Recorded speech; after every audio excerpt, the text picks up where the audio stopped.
சிவாய நம. திருச்சிற்றம்பலம்.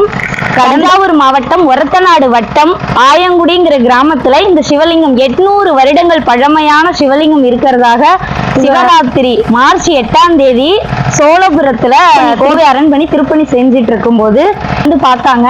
10 மாதம் முயற்சி எடுத்து 10 மாத முயற்சிக்கு பின்னாடி இன்றுதான் வந்து இந்த ஐயாவை வந்து அரியணை ஏற போறாரு. அந்த சிவன் பீடம், இது நந்தி பீடம். வேலை நடந்துட்டு இருக்குங்க ஐயா.